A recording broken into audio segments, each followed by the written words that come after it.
Okay, so let us keep going with steel flexural members. At the end of today's lecture, you should be able to do the homework that I assigned that's due on Monday. Okay.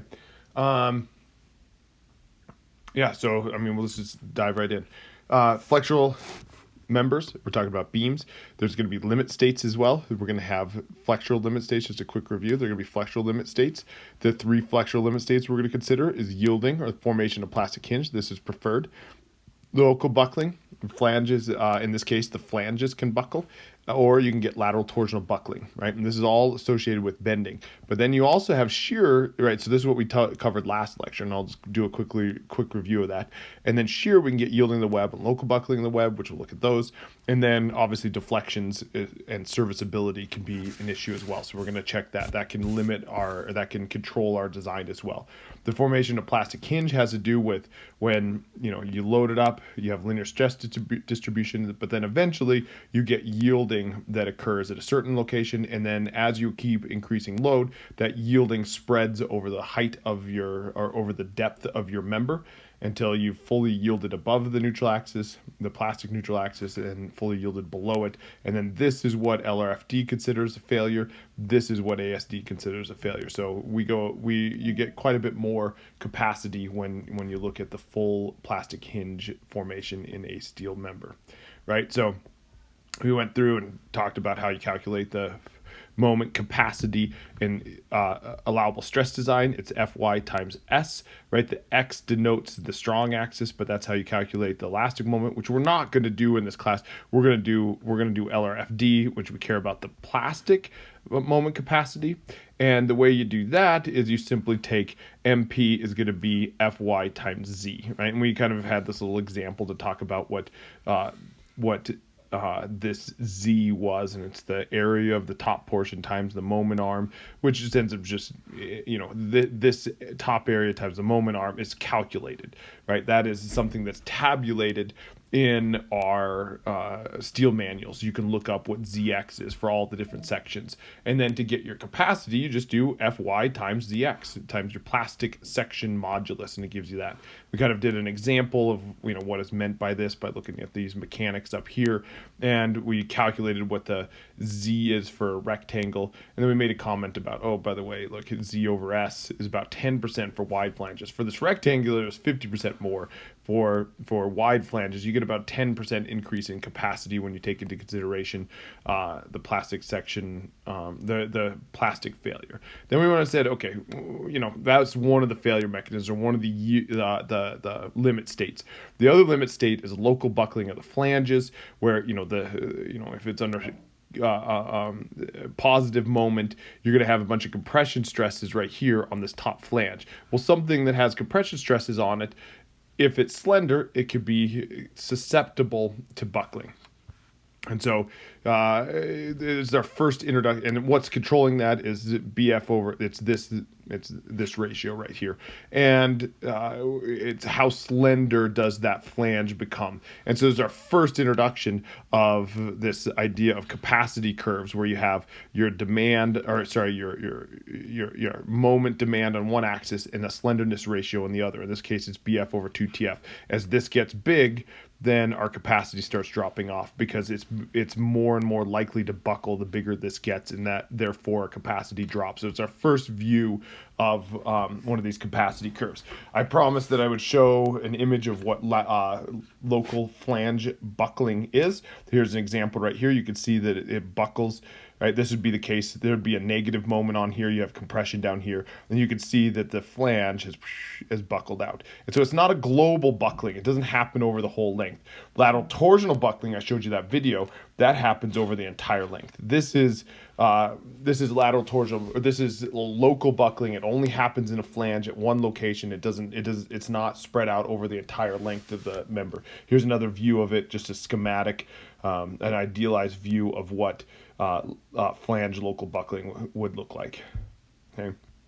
So then we said, okay, lateral torsional buckling, that's when we don't have lateral supports on this. I showed you this video where we pulled down on this, and this guy, this top here was under compression, and then the whole thing buckles out. So it buckles over that entire length. That's a global buckling behavior.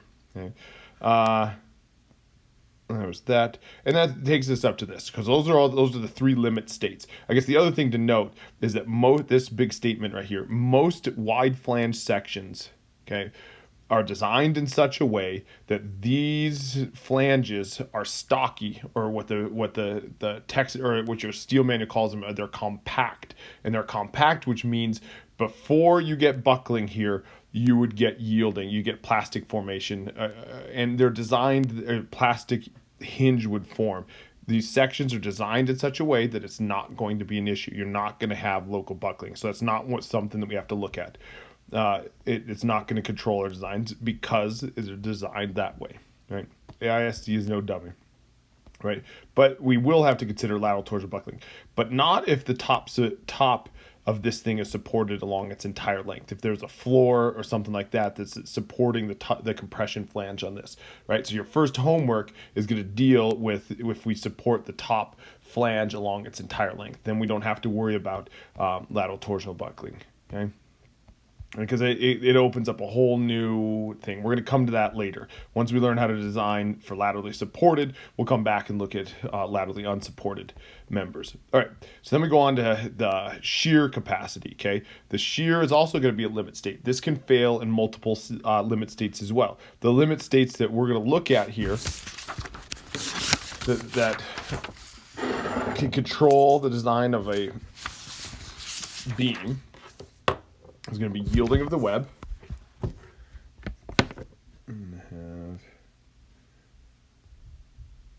We could have yielding of the web in shear is one limit state, because that's always going to be it's typically going to be a failure mechanism in steel design, is going to be yielding. That's going to be one of them. That's the preferred one. And buckling is the other one. So typically you're going to find both of these, yielding of the web or buckling of the web. Okay, it's going to be one of those two failure mechanisms, right? And so let's look at web buckling. So when I say, so the other thing to note here, when we design, let's see, this is going to be just, we're going to make a note. I should make a note. Note. Web is assumed to carry most / all of the shear. Okay, and we're assuming that this web, right? Here's the web on here. That web is what's going to be carrying the shear. These guys pitch in a little bit, but they don't pitch in that much, right? It's primarily the web, and we're only going to count for the web as being is what's carrying the shear load. Okay. And so again, there's two limit states: yielding of the web and buckling of the web. And you're like, well, how's the buckling of the web going to be? You might think that it's just going to go like this, right? You apply a load on top of this thing, and then it's going to buckle out, right? That web's going to buckle, but that's not what happens. Okay, the load, if you took and put a big old point load, if you put a big old point load on this, then sure, you'd have a loading kind of like this, and you could get buckling of the web like that. But it actually is a little bit more complicated. It's very much related to what we did in concrete beams when we talked about shear. I'm just going to replace that with text there. Okay. So let's look at web buckling and what accounts for that. Obviously, if you load this thing up, this can yield. Right? This can yield, but let's talk about the buckling component. And so, like I said, it's a very similar argument that we make here that we did for shear. A very similar thought process that we did when we looked at shear in reinforced concrete beams. We're now going to look at shear in steel beams. And again, what we did with reinforced concrete beams is we said, all right, here is a beam that we've loaded up, and it has a positive shear on it. We're going to look at a little block right here. I'm going to extract that little block. That's what this is. I've extracted that little block, and we're going to look at the shear stresses on that little block. They're going to look like this. Right? Under pure shear. Under pure shear, that's what those shear stresses look like. Okay. And then, if you look at Moore's circle, I'm not going to do it all here, but if you looked at Moore's circle and used our arguments that we use for concrete, you rotate this thing 45 degrees, you get to its principal stresses. And what you get is you get tension stresses like this, right? And this is where we ran into issues with the concrete, is the concrete doesn't like those tension stresses, right? And you get compression stresses doing this, right? When you look at the principal stresses. So this is pure shear. And this is the principal stresses.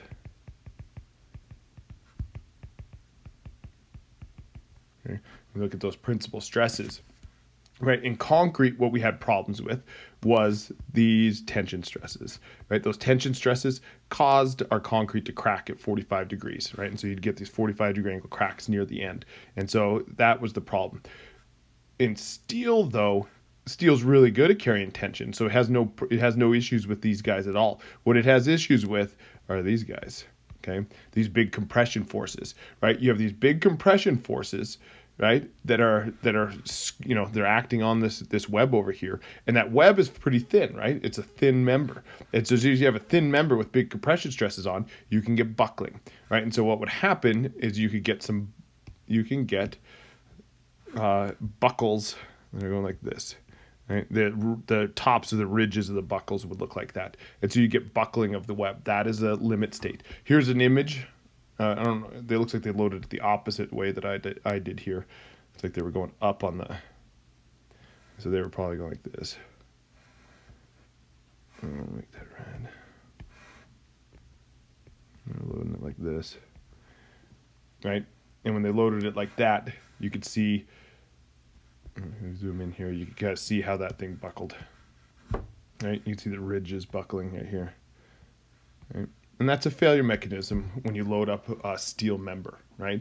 And so similar to what we talked about, or I guess similarly to what happened with, and this is a local buckling too, right? This doesn't necessarily happen over the entire length of the member. Here they do in this example, but they don't have to happen along the entire length of this thing.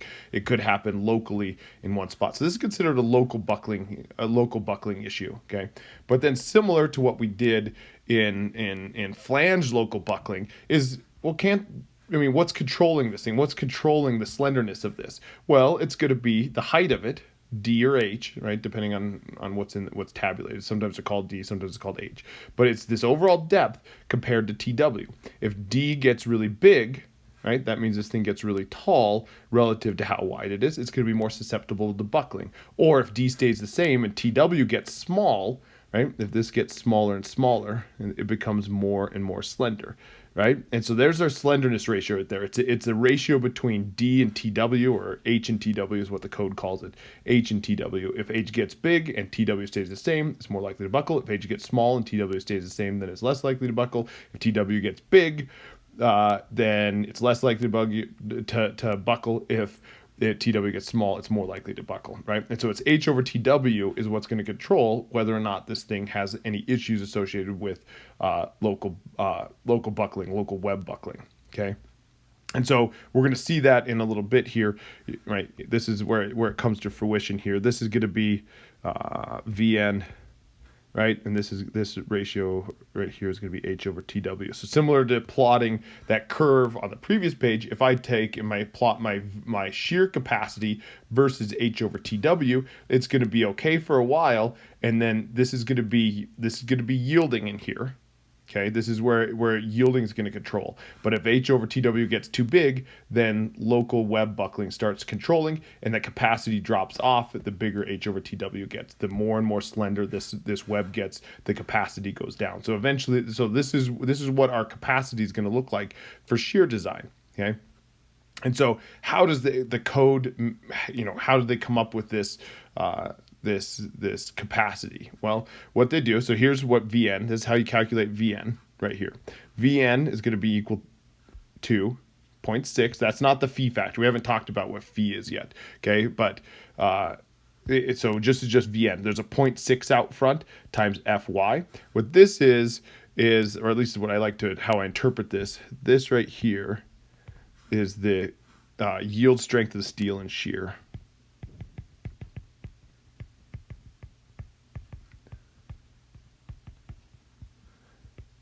Of steel in shear. Right? It's not the same, right? Fy comes from, we just pull it in tension. When steel yields in shear, it's a little bit different. And so I like to think of this 0.6 Fy being the yield strength of the steel in shear. I mean, actually, and I don't just think that, that is what it is, okay? And then when you take that yield stress and you multiply it by the area, right? And the area in this case is D times TW. And so that's what I have drawn in this. That's why I've got that thing marked out there. So it's the area of the web. So D times TW is the area of the web.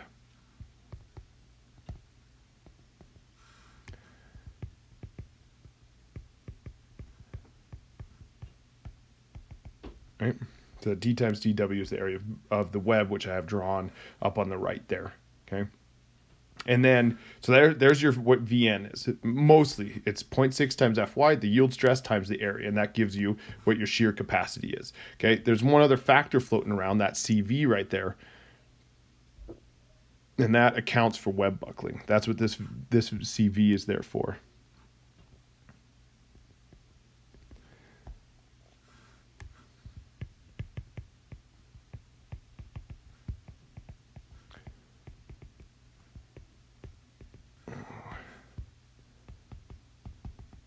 Okay. That CV is in there to account for web buckling. And if we plotted CV, that's what it's doing down here. This is what this is. This is a plot of CV versus H over TW. And what they do, right, they've got this little curve. This, you can look this thing up, or at least this is in the steel manual under the shear chapter, which we'll look at a little bit later. But it has a plot of CV versus H over TW. So for very small H over TWs, our CV is equal to 1.0, right? And then once you hit a critical value, which we'll look up in the code a little bit later, once you hit a critical value, then it's web buckling controls, and then CV starts decreasing. Okay, so CV goes from 1 if it's less than a certain value, and then if it gets big enough, then it starts decreasing. Well, CV just gets multiplied by this right here, and so if CV is changing, then that's what I'm just showing right here. If CV is changing and it's multiplying what Vn is right here, then your Vn does the same thing. It's going to be peaked out here, and it's going to start decreasing. It's going to be a function of H over TW, right? But as long as your H over TW is less than a certain amount, okay, as long as it's less than a certain amount, it's going to be controlled by yielding of the web, and CV is going to be equal to 1. And there's no reason why, right? So in local flange buckling, in steel area, in local flange buckling, in bending, when we at the limit state in bending, what AISC did is they made the flanges stocky enough or compact enough that that flange buckling wasn't an issue. That's what they do here as well. There's no reason why AISC can't come in and say, you know what, let's just make sure all of our webs in our wide flanges are stocky enough or compact enough that we don't have to worry about local web buckling, and they'll be controlled by yielding. Okay, and that's what they've done. They just make sure that in most sections, H over TW is small enough that you're in this region right here, that you're peaked out at the yield stress of your the yield strength of the steel. Okay, and so just to kind of close out this little thing, we should point out a couple of things. In the equation above, I mentioned that we're lacking the phi value here. So let's talk about what the phi value is. The phi value for shear design. Let me give notes where they disappear. Phi is equal to 1.0. What? Right? That's interesting, right? The phi values are there to account for uncertainties in your material strength. They account for ductility. They're for whatever reason, when they did their analysis and stuff like that, they found that phi equal to 1.0 is the correct amount. That one always stands out to me. Why don't they change this equation right here but they changed this equation right here so that when you multiply it by phi, it's your phi value isn't 1.0. Like to multiply this by yeah, anyways, they could change that value so that this worked out. But for whatever reason, phi is equal to 1.0. You know, and we didn't really talk about where those things come from, but it has to do with, right, what they do is they look at the normal curves for the demand and the normal curves versus the capacity. And then they're trying to limit these. Down here would be failure, where your demand is exceeding your capacity, right?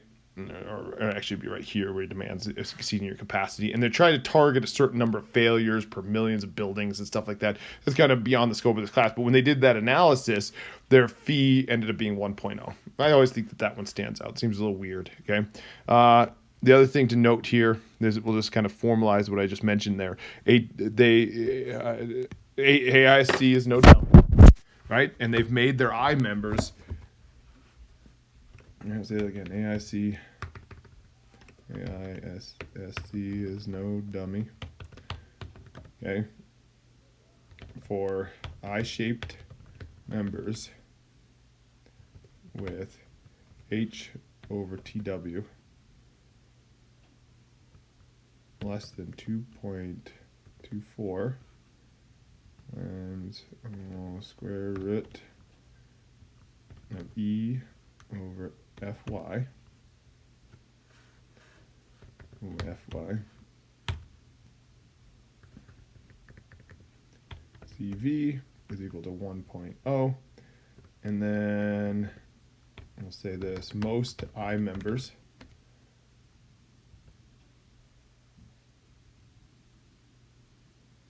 I should say most I members meet this requirement. Okay? And so this is just, right, they've done this on purpose. Okay? They've made most of their I members, their I-shaped members, have H over TW less than 2.24, okay? Times the square root of E over Fy. In that case, CV is equal to 1, right? And they've made it so that most of these things, most of the I members meet this requirement. Okay, and just meaning they've made them stocky enough so that you don't get local web buckling. You'll get local web yielding before you get buckling. Okay, and they've targeted that on purpose. Okay, the other thing to note is that this is pretty nice. You're gonna like this. Is capacities are tabulated in Z tables. Talk about shortly. And Z tables. Like I said, we're gonna see what those Z tables are in a minute. But what's really nice when we do shear design is just going to be, I mean, we're going to design for bending, and then we're just going to look up the shear capacity is what it's going to be. And we're not going to have to do this calculation, but it's worth pointing out that calculation that this is what it's all based off of. Yep, and this is all out of chapter G in your text. Okay, or in your steel manual. So if you look under specifications in your steel manual and you look under chapter G, which is shortly after F, right after F, in fact. Okay, if you look at that, it's got this. You'll find this equation. You'll find what CV is and stuff like that. Okay, but then they'll also make a comment in there that says this. Oh yeah, by the way, for most I-shaped members, CV is going to be equal to 1.0. All right, but then one other comment to make is if shear is an issue, typically it's not, by the way, you can add web stiffeners to increase capacity. Code prescribes how much capacity is increased. Right? There's some elements of the code that tell you how to increase your shear capacity. Right? What does a web stiffener look like? Okay. Well, here are the web stiffeners. Right. So here's what a typical web stiffener would look like. So here's our wide flange going like this. Okay. And say you had some shear problems, right, and your shear capacity was not high enough. What you do is you come and put in a web stiffener. It's very similar to what we did in reinforced concrete. We put in stirrups, right, at different locations to help carry the shear. Well, in shear design, or in steel design, you put these web stiffeners. So you come in and you take a plate and you place it in here, and then this is what it looks like from the side. So if you're looking this way on it, right, right, you put this plate typically on both sides, and you weld that sucker in like this. Okay, and you weld that thing in, and so then you do that at multiple locations. That increases your shear capacity. Right, this right here, that's a video. If you look at it, it kind of demonstrates. You can see a video of something similar to this, where they get web buckling in their test. I just put it in there to remind myself in the future. I don't think it's worth looking at right now, but I think you get the point there. The other thing is, it's kind of worth talking a little bit, like, when is shear going to be an issue? Right, shear could be an issue. Right, and we talked about this in concrete a little bit too. If our member looks like this, right? If my beam is like this, because you're going to see in a little bit when we do an example, shear typically isn't even close to controlling. But if you had a beam that looked like this, right, super deep beam, right, versus a beam that looks like this, right. Right. This is shear is going to be more likely an issue here. Right. And sometimes that happens. Right? That is called a deep beam, essentially, an aspect ratio. This is a very large aspect ratio. This is a small aspect ratio. A over D. Yep, A over D ratio. Okay, the other thing that can happen where you can run into shear problems that I should mention as well is oftentimes, well, we just talk about here. Sometimes what they do, right, is say you've got your beautiful beam set up, that's spanning across your floor, and then you have an architect or a mechanical engineer come through and say, you know what, we need to move a pipe through there. And so what they do is they come in, and they'll do this absolutely. If unfortunately, we're not going to be able to tour a job site this semester, but if we would have toured a job site, we would see this. The mechanical engineer comes in and says, you know what, I need to put a hole right through the web of your steel member. Right? I need to get a pipe through there, and so I'm going to put a hole, either a circle or a rectangle or something like that. Well, you just cut a hole in the middle of my primary shear carrying component. And so when you have stuff like this, you can often have shear issues when you have a hole in the middle of your web. And so a lot of times what you'll do is you'll see these web stiffeners around that guy, or sometimes you even see them. They got some plates welded around the outside of your hole that's going around, right? So a lot of times they'll work out just fine. You can calc out just fine, but sometimes you will run into some issues associated with that, and you have to stiffen it up, or you put web stiffeners on either side, or just beef up the material around the outside of it. I'm going to move this. I don't think I can.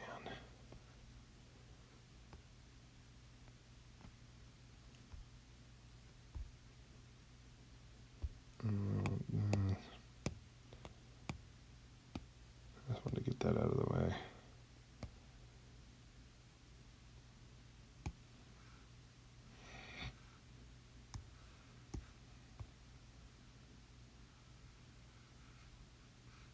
Clean up my notes there a little bit. This is a shear more of an issue is what this says here.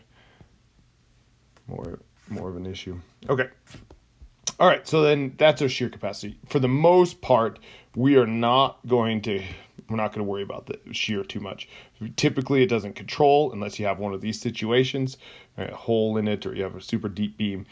Typically, it won't control. And then the other thing is most of these members are going to be stocky enough, or most of the webs are going to be stocky enough that the calculation of the capacity is really easy, right? And also, by the way, all these members are pre-constructed, and so therefore are pre-designed and fabricated and stuff. You see, they should be tabulated values, and we'll show you how to look up those tabulated values a little bit later. Okay, so then we get down to deflections, right? This is a serviceability requirement. How do we calculate deflections? Typically, you'll see some sort of limit like this, right? And I'm assuming you saw these in structures. I'm assuming you saw these in structures 1, some limit on how big your deflections can be. right? And it's usually a function of how long it is, right?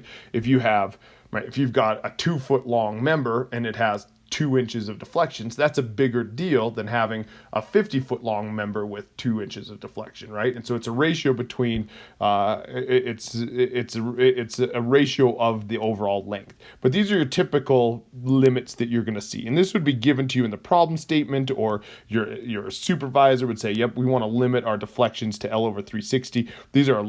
These are live load deflections. So you look at what the deflections are underneath the live load, and you make sure the live load deflections are less than L over 360, or the TL here is the total load. You make sure that the total load deflections are less than L over 240. So these are limits. Limits can vary, right? And then typically these are most typical.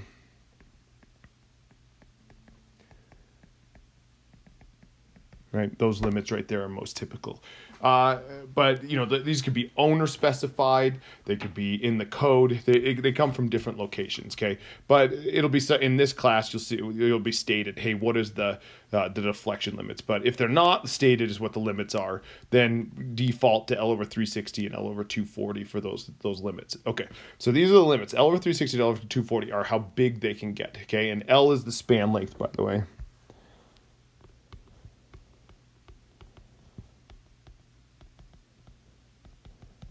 Okay. L is the span length in those.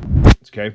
So where does the delta come from, right? We're comparing, right? These are our limits, right? But where do these deltas come from, right? Well, those deltas come from elastic analysis.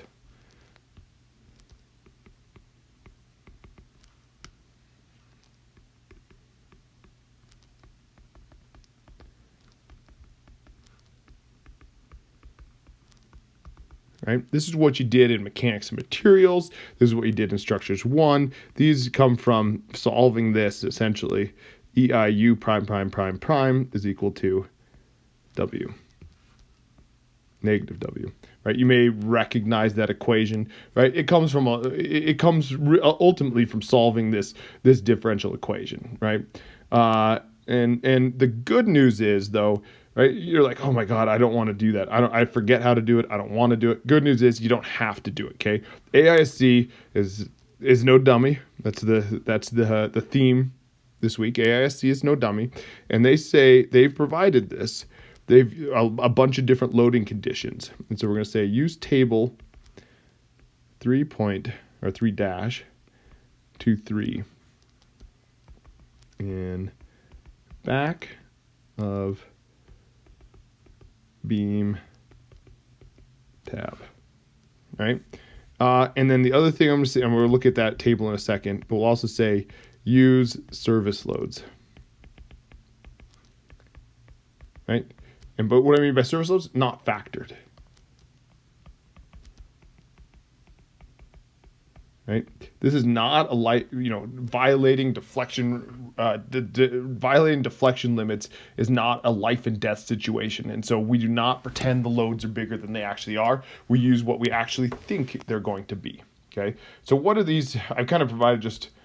I don't know why you can't read it over here in your notes, but I provided a little example of what I mean by those tables. I've also got a blown up one at the back. So this is table 3-23. This is easy for me to zoom in, hard for you to zoom in on, but there's another one in the notes later. And also you just look this up in your steel manual. So the way you find this is you flip open your AISC steel manual, you put your thumb on the beam. There's a beam tab. You open up the beam tab, and at the back of that beam tab, right before the next section, they've got all these different types of load cases tabulated. Okay, and so you look at it and you're like, okay, this is a simply supported. And what's also nice is they give you deflections, but they also give you moments and shears and stuff too. So this is simply supported. It has a uniformly distributed load on it, and it gives you what the shear demand looks like, and how to calculate the shear demand on this thing, and what the moment looks like. It tells you what the maximum moment is, WL squared over 8. It tells you what the shear is, right, at every location. So this is at every location as a function of x, and x is going from left to right, right? And so if at L over, or at the very end at x equal to 0, so it's WL over 2 is going to be the maximum shear. Oh, look at it, there we go, maximum shear right there. And then the other thing that's going to be most useful, you guys are getting pretty good at recreating shear moment diagrams. But then also, look at this. It tells us what our maximum deflection is. Okay. And so we're just going to, for this class, for checking deflections, we're going to open up table 3-23 and we're going to look up delta max. And it's going to tell us how to calculate that. Right. And that's 5 WL to the fourth over 384 EI. If you go on into structural engineers, to be real structural engineers, you will have that burned into your brain as you progress. You will always remember 5 WL to the fourth over 384 EI, also WL squared over 8. This is a very common loading condition, so you just kind of memorize those equations. But they have all different types: simple support, uniformly increasing load, triangular load. And you go on; it's got all just about every kind of. This table goes on for many pages, and it's kind of a matching game. You look at your loading condition, you look up the deflections associated with that loading condition. Okay, and so those are spread out all through. There are multiple pages starting. I don't know. Like I said, I've plucked this out of a different code, but you'll find those at the back of the beam tab. Right. The other thing is if you go on into structural engineering, right, this is something that you'll use for all sorts of classes. You're doing a concrete class, you might look up deflections and moments and shear diagrams. If you're doing masonry, things, timber. I know a lot of our grad students use these shear and moment deflection tables a lot. Okay, table 3-23 at the back of their steel manual. You use that quite a bit. Okay, so that's where these deltas come from. They come from looking them up in here and then plugging in those values. So to calculate the live load, you would come in and say, all right, I'm going to the live load deflection, you would do 5W live load unfactored times L to the fourth over 384 EI, and that would tell you what delta live load was. You do the same thing with total load. You put in W total load right there, and it'll give you delta total load, and you make sure that that's less than these limits right here. Okay, so we're there. We're finally there. Now we can talk about actually how you go about designing a laterally supported beam. And we're going to start out with laterally supported beams, okay, so that we don't have to worry about LTB.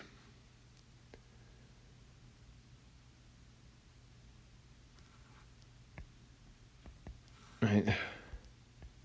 No LTB. And when we say laterally supported, we're talking about the compression flange.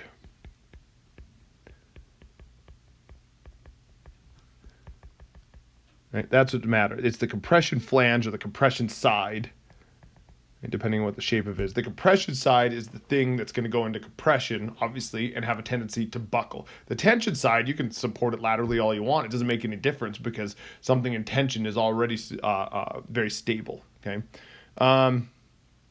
All right, so that's that. So then laterally supported beams. We're going to come back to laterally unsupported beams next, but it gets, like I said, it gets pretty complicated, so it's worth talking about laterally supported first. So the way we go about designing these things, the first thing we do is we design for the plastic moment, right? Lateral torsion buckling is not an issue.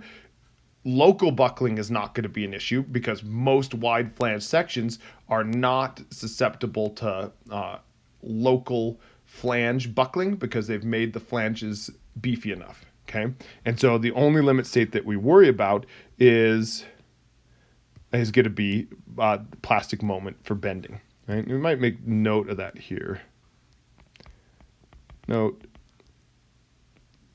local flange versus local buckling.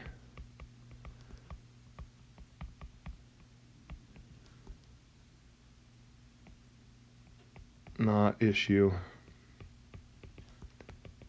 for most wide flanges. So ignore limit state here. And another way to talk about this is say, you know what I should do? Look at this. Design of laterally supported beams. Ooh, compact sections. I just fixed my notes. Right? We're going to look at just compact sections. Compact flanges, I think, is actually what it calls them.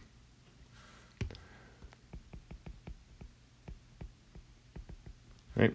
And so, if you have compact flanges, that means, look at that. That's beautiful.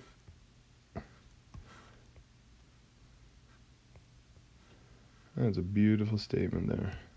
All right.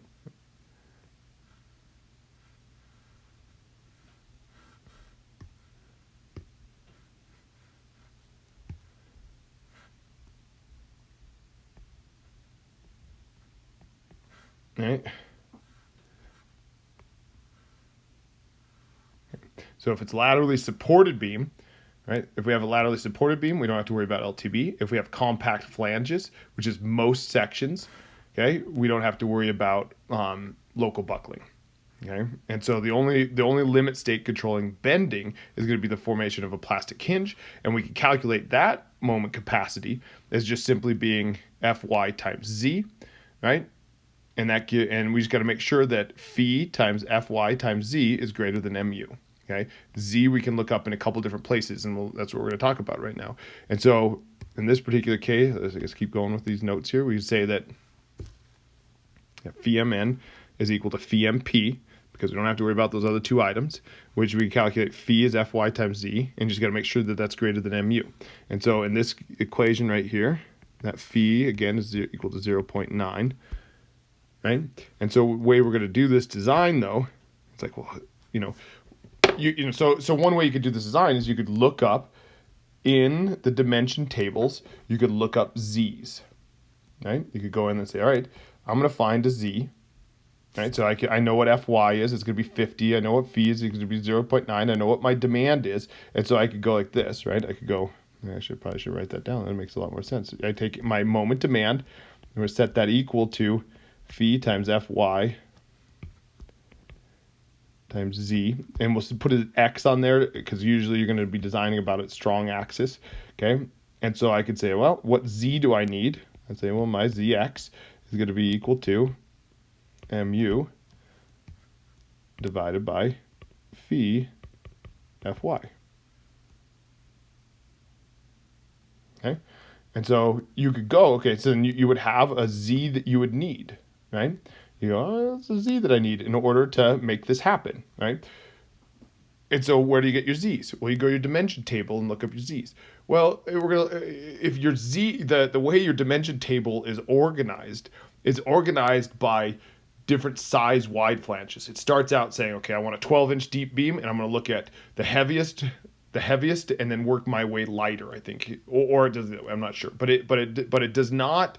And so your Z's are going to be jumping around. Then it goes to the next depth, like 15 inches, and then it starts out the heaviest and goes lighter, and then it goes to the next depth and it goes heaviest and goes lighter, right? And so it's not, and so your Z's are not going to be in any particular order. So trying to design a member based off of your Z's is going to be really hard using the dimension tables. And that's where these Z tables, AISC is no dummy, right?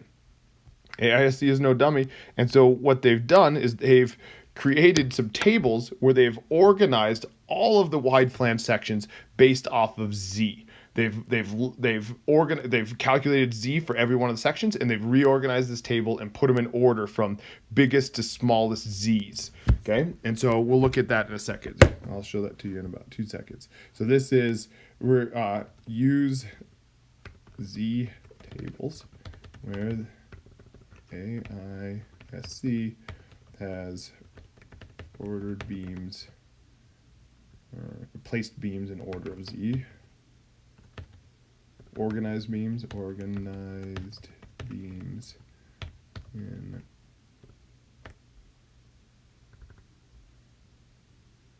let's see if there's one.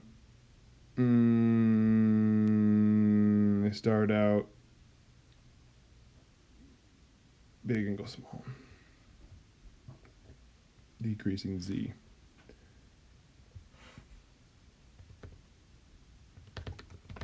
Z.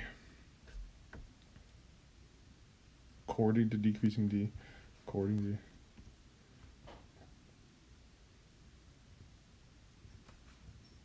According to. You get the point. They've.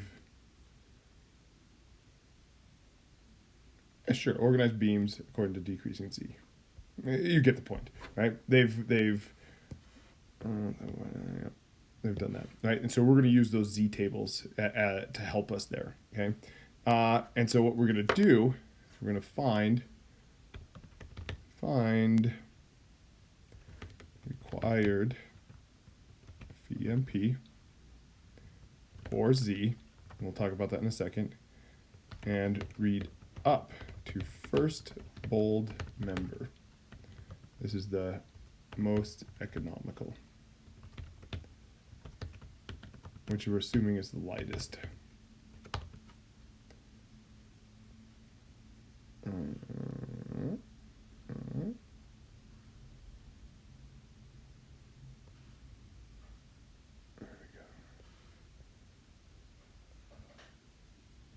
That's how we're going to go about designing that. Find the required VMP or Z and read up to the first bold member. It's most economical and the lightest beam.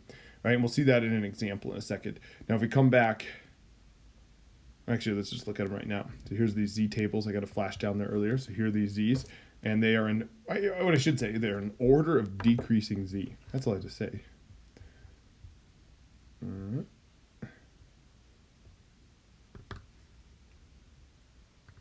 In order of decreasing Z.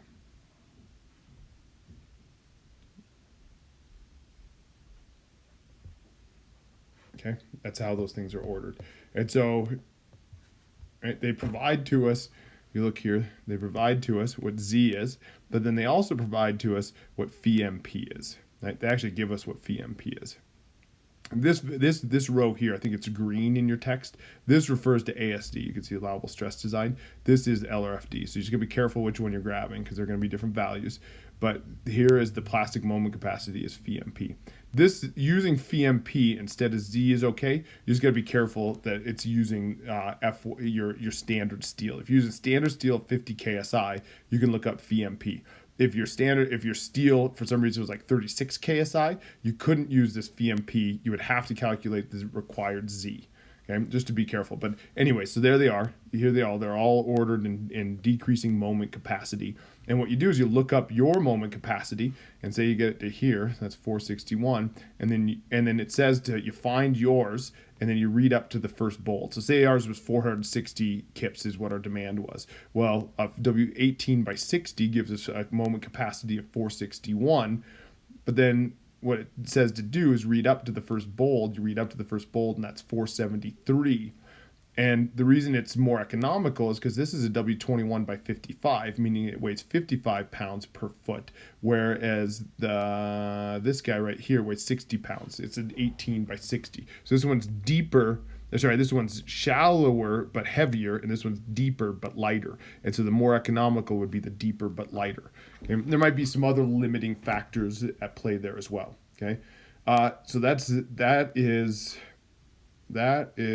calculating for your moment demand. Okay, and you don't have to worry about local flange buckling and stuff like that because that's not going to happen for most sections.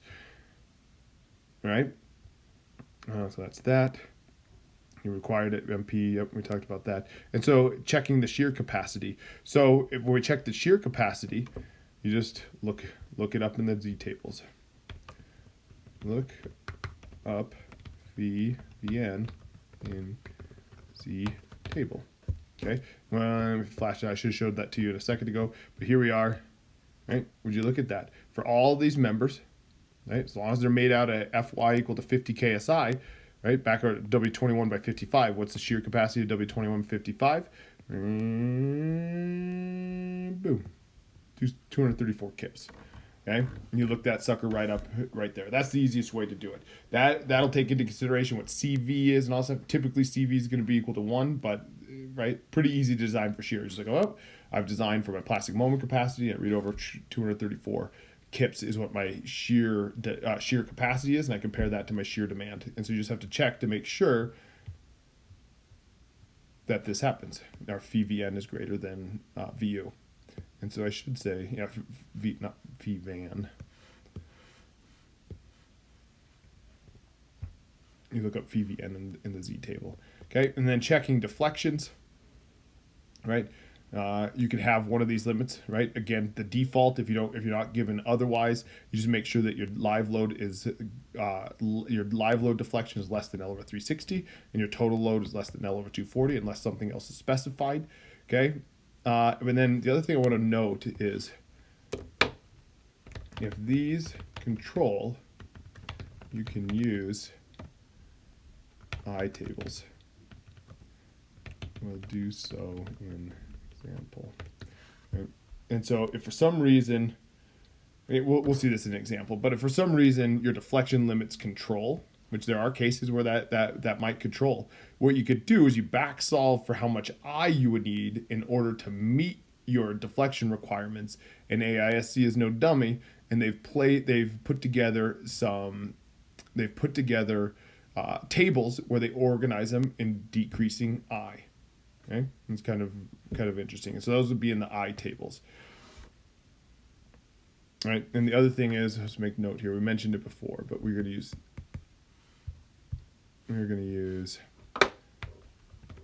service loads when you do this type of design. Sorry, when you check deflection limits, we're going to use service loads. Okay. So then we're ready to do an example. It's a pretty quick example here, but I did want to point out one thing before we do that example. We look at those Z, there's the I's we're going to do, there's the Z we're going to use for an example.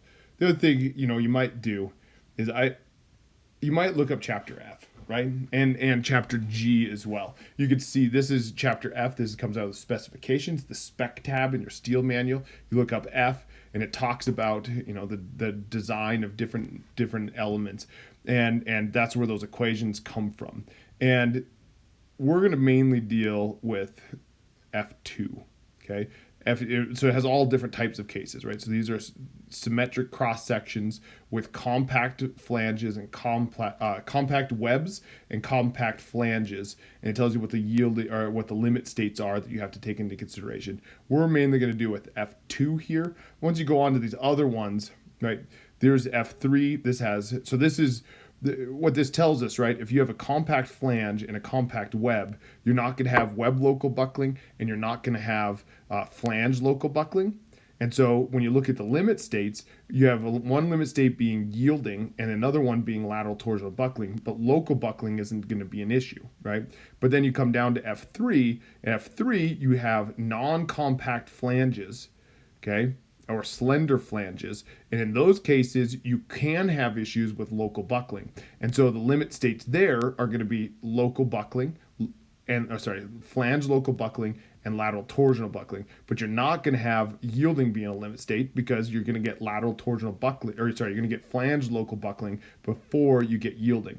And so it just kind of works its way. Now here are non-compact sections, and you have all sorts of limit states that you have to take into consideration, especially because you've got this, it's not symmetric, and they've got, bending about the weak axis, and then, as you move down. And so we're gonna live up here. When you go on into more advanced steel classes, you start dipping down into these guys. Right now, though, we're gonna deal up here in F2.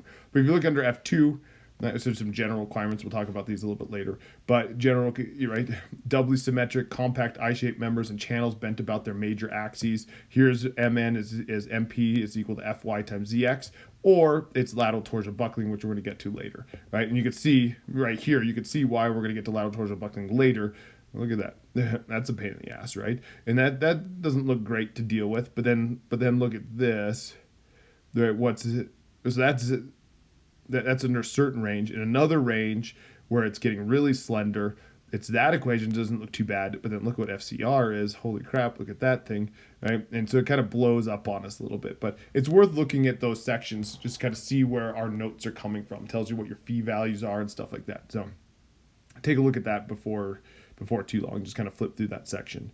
Right. The other thing I should note about while we're talking about the specification or your code in general is I mentioned this before in one of my previous videos, but you're probably going to want to set up some tabs in your in your steel manual. Okay, you have these tabs in your steel manual that have everything associated with like flexural design, right? Here's my PDF that I have of the document, and what I've set up is on the PDF of it, I've set up bookmarks, right? And these bookmarks are going to be the type of thing that you're going to want to put tabs on in your steel manual, right? So chapter F.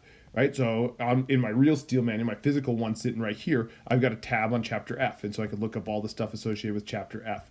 I have a tab on tables 3-1. This is something we're going to need for lateral torsional buckling.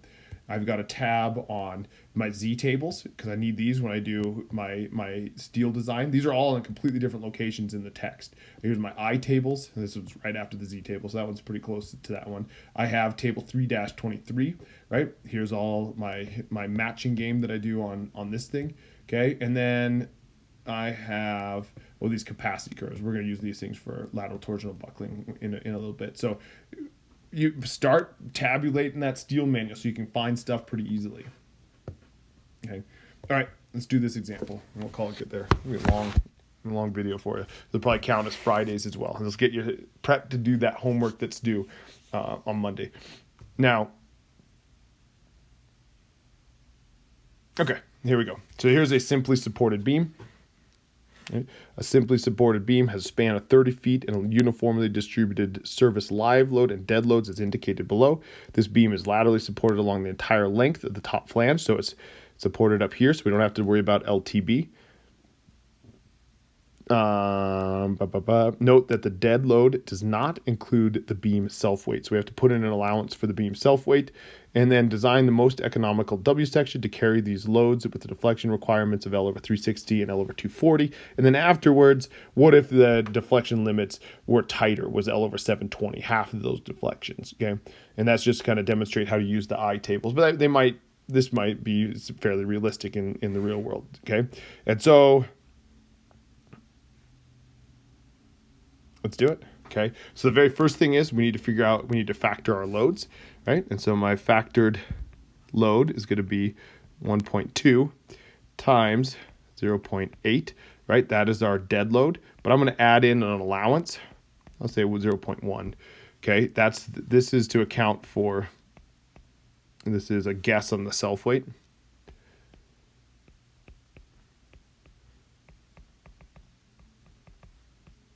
Right? And sometimes you hear it called an allowance for the self weight, but we don't know what it is. It's kind of an iterative process. So we're going to assume that it weighs 100 pounds per foot. Okay. Plus 1.6 times 1.24. Okay. And what you get here is 3.06 KLF.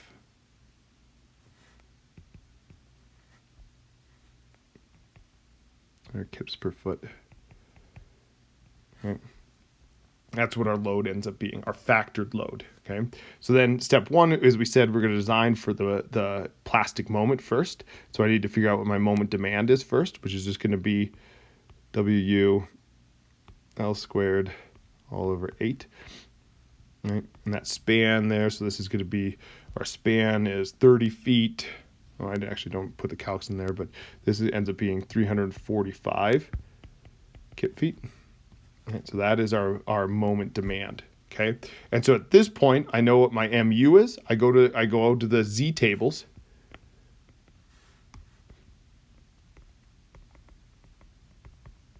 Okay, I go to Z tables and I look these suckers up. I aim for 345. So I've included the relevant pages down here. Right, so what I'm after here is 345, so there's 473, and I just keep reading down. I'm looking for a 345, or about 345. Would you look at that? There's a 345 right there, right? And so this would say a 16 by 50, right? And so 345, we'll make that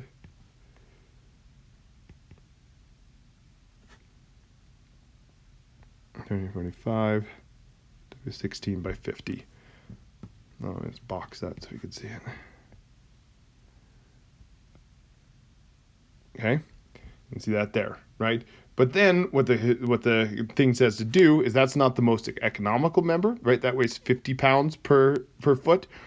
read up to the first bold. There's my first bold, W21 by 44. It gives me 358. So I'm overshooting the demand, but this one's lighter. It's deeper. All right, it's 21 inches deep as opposed to 16 inches deep. It's 21 versus 16 inches deep, but it is lighter. So that would be considered the more economical section, right? Is that always going to be exactly the most? Will that definitely be the most economical? No, not necessarily, right? The local steel mill might have an excess of 16 by 50s,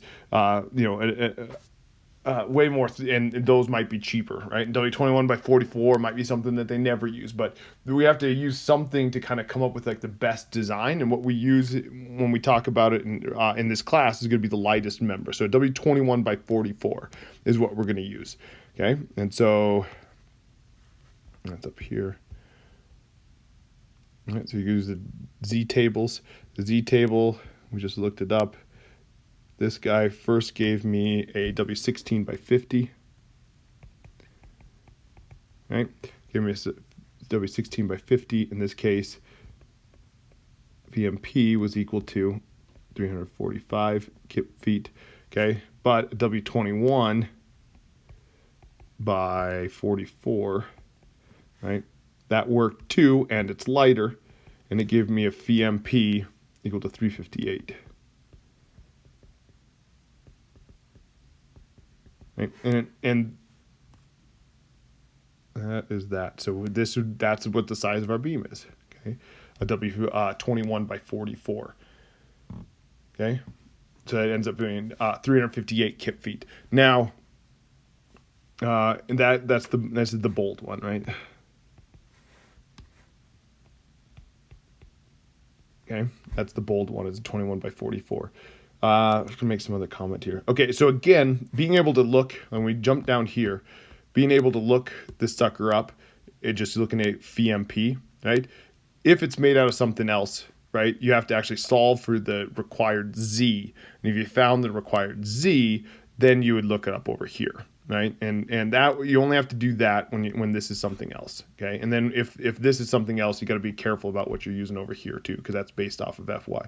But in this class, for the most part, we're just going to use the standard yield stress in this case, okay? In this class. So there we are done with the design of our member, at least in terms of bending, okay? Now we got to go on and check the shear capacity, right? Which is also pretty dang easy. Okay, so two is the shear capacity. It's shear. So VU, just for a simply supported beam, it's going to be WU L over 2. Right? In this case, ends up being 45.9 kips. That is our shear demand. And so phi VN, you get right out of that Z table. So we go down to phi VU, come down to our Z table here. This is the member that we selected. 21 by 44, read across, right? And this last value right here is the VN, 217. So way okay. So VN is equal to 217 kips. So VN is much greater than VU, right? And so it is okay.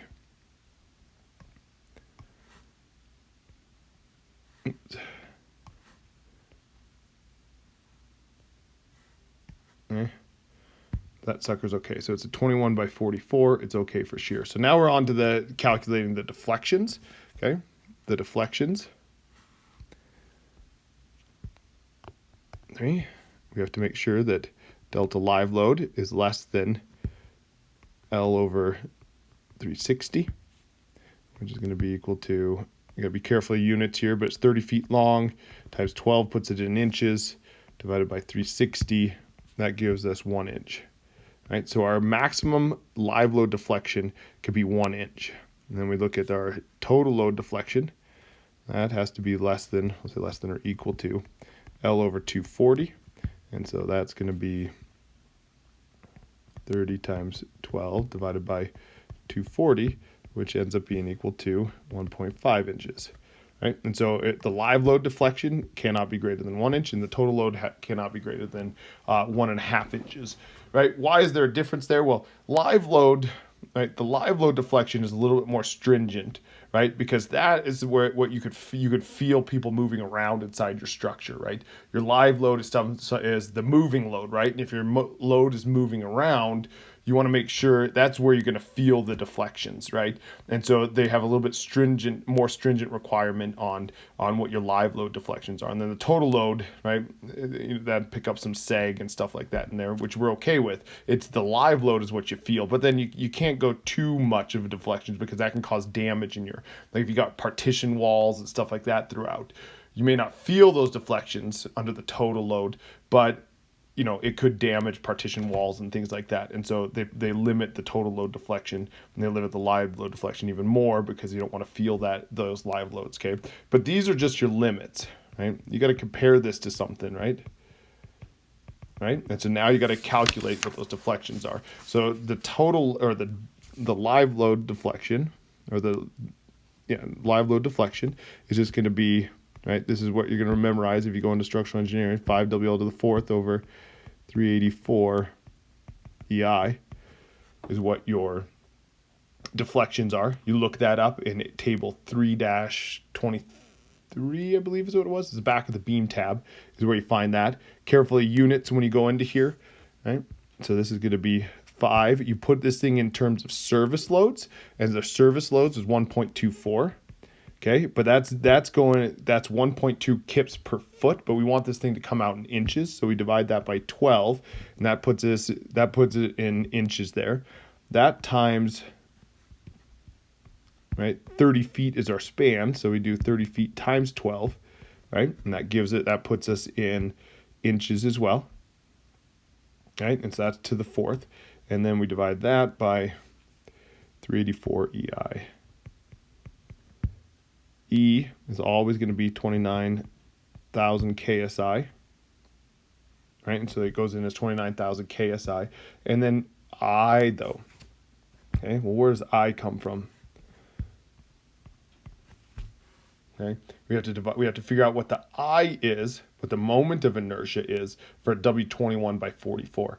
And I don't recall, I think, if AISC is no dummy, would you look at that? AISC is no dummy. And in this Z table, look what they've given us. They've given I about the strong axis. This is also, by the way, is assuming bending about the strong axis. They also have the same table for bending about the weak axis as well. So there's ZX. Then I can look up what IX is. IX is 843. Get that right here. Right, is 843. AISC is no dummy, I tell you. So this I 843 inches to the fourth, right? And this is in Z table.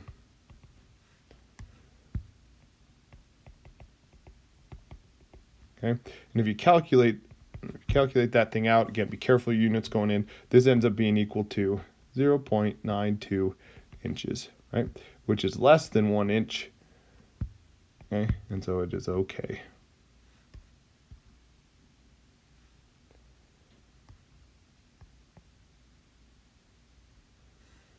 Okay, and so it's less than 1 inch, and so that sucker is good to go. Okay, that's under the live load. To do the dead load, you do the same thing. The dead load. Okay, and I'm gonna do a little shortcut. So the only thing that differs between this guy and the dead load deflections, or the total load deflections,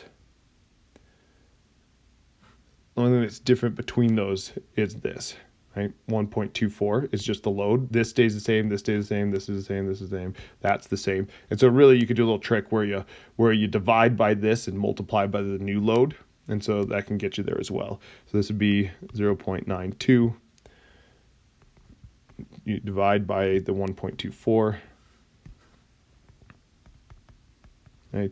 And then you multiply by 1.24. That's our live load, plus 0.84 is what our dead load is. And what you get there is equal to 1.54, right? You could do the same calculation. You could do this same calculation here, right? And you just put in this value, but I just did a little shortcut where I divided by 1.24 and then multiplied by the other load. This 0.84, by the way, right? It's 0.8 for the dead load, right? And then plus our beam actually is 40 pounds per foot, right? 0.04. This is the actual weight of the beam.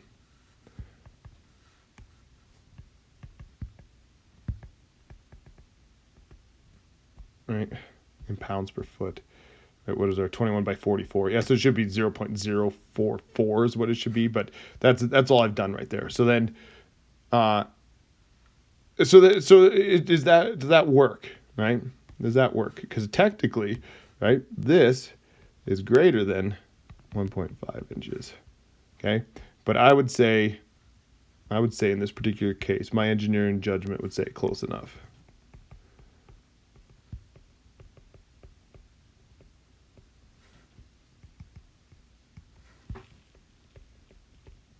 Yeah, I'd say close enough, right? You're within a very close percentage, right? 1.5 or 1.54. You're really close to it. As an engineer in the real world, I'd say, yep, good enough. Let's go, right? People aren't dying if you violate this. You're pretty dang close. You're going to be okay, right? So there's that, right? I mean, according to this, that is our design, right? With a slightly over our allowed deflection limit, but people aren't dying. I'm okay going with that. Okay. Now, I will say, okay, so then that's part A. Part A will be use a W21 by 44. You're going to be fine. Done. Okay. Now, the second part B says, well, what if the deflection requirements are more stringent? Okay. What if the live load requirement has to be less than L over 720?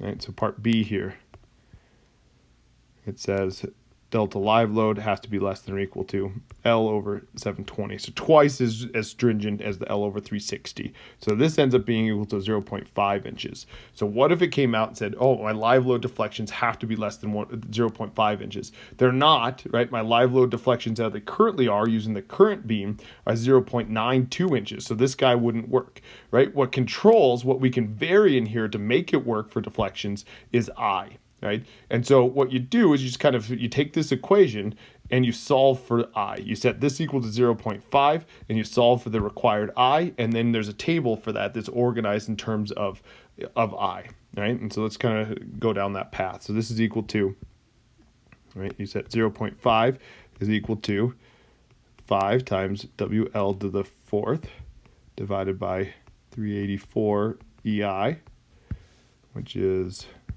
5 times 1.24 over 12 times 360. That's the L times 12 to the fourth divided by 384. E 29,000. And then I is what we're after, IX in particular, right? And so what you do is you just solve for IX. And so here we get IX being equal to 1560 inches to the fourth. Right? And so that is our required I in order to meet this more stringent deflection requirement, okay? And so at this point, I would go, like I said, there's these I tables, right? They're right after the Z tables. So coming down here, I tables, it looks like it's table 3-3. Probably mentioned that.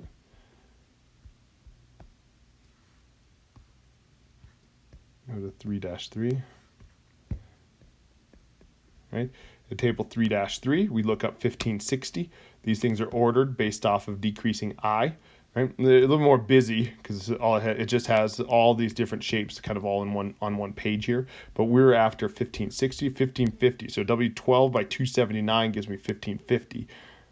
Sorry, W24 by 60. I was reading it wrong. Sorry. A W24 by 62 gives me 1550, right? And so I would grab here. I want a. Am I doing this right? 1560. Why did I get a different one? Oh yeah, sorry. W24 by 68. Oh yeah, sorry. Yeah, same deal. So 1550 doesn't quite make it. Go up here, there's a 1600. That's the first one that works. That's a W21 by 73. But the same thing applies here. You read up until the first bold, right? The first bold is W24 by 68. Why is that one better? It's deeper and it's lighter, right? And so if you're designed for economics, you grab the W24 by 68, right? And so W24 by 68 would give me 1830, so my deflections would be just fine, okay? And so you would say here, W24 by 68 would work, right? IX is equal to 1830, right? And so you know it's going to work for deflections, but then you can't just say that that's going to work overall. You need to check the capacities, but that's pretty easy because then you just go to the Z table, right? You go to the Z tables at this point.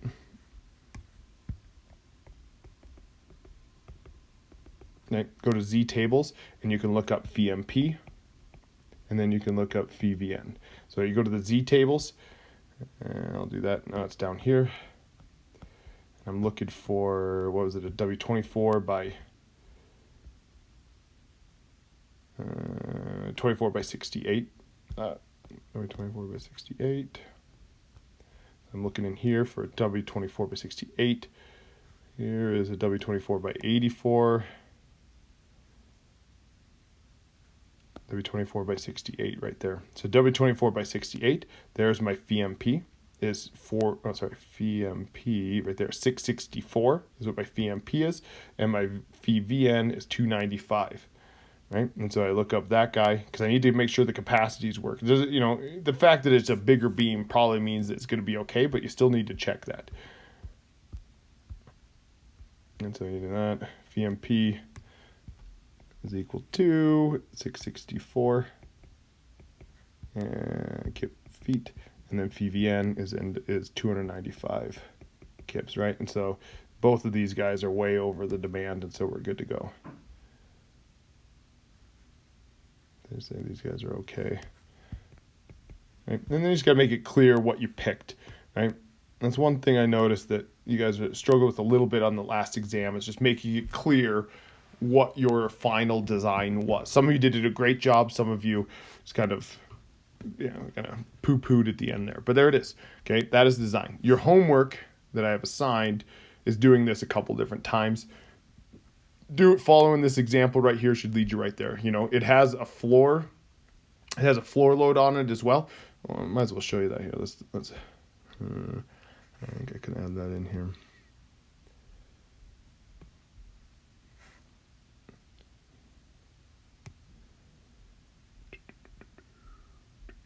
Those exams, you don't want to see those, right?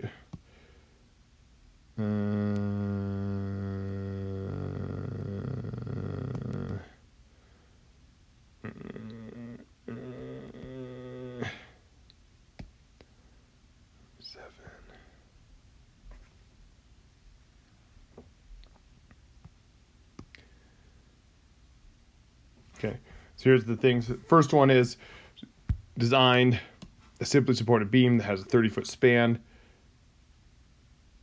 including allowance for the self-weight of 2 kips per foot. The service live load is a concentrated load of 40 kips applied at the midpoint. So you gotta be careful about this thing, right? So it's got a distributed load and it's got a point load at the center.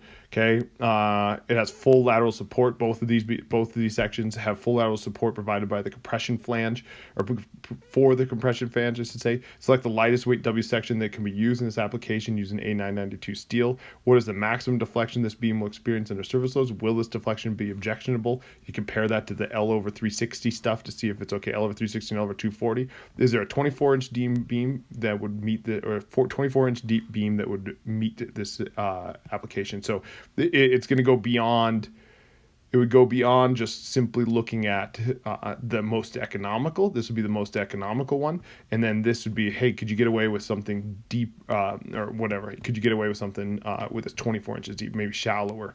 Okay. And so you got to play around with those tables a little bit. The second part of this problem says the floor framing plan shown below supporting a 6-inch reinforced concrete. So there's a reinforced concrete deck on top of this. Okay. And I give you a dead load of 25 PSF and a live load of 150 PSF, and I ask you to design the beams and the girders, okay? The other thing to note is that picture these, they're being a copy of this, right up here, right? And so these beams just keep going, right, over to the next bay that's over here. And so that's what this last statement is. Just assume that they keep going. And so in this case, you're gonna have to play around with like tributary areas.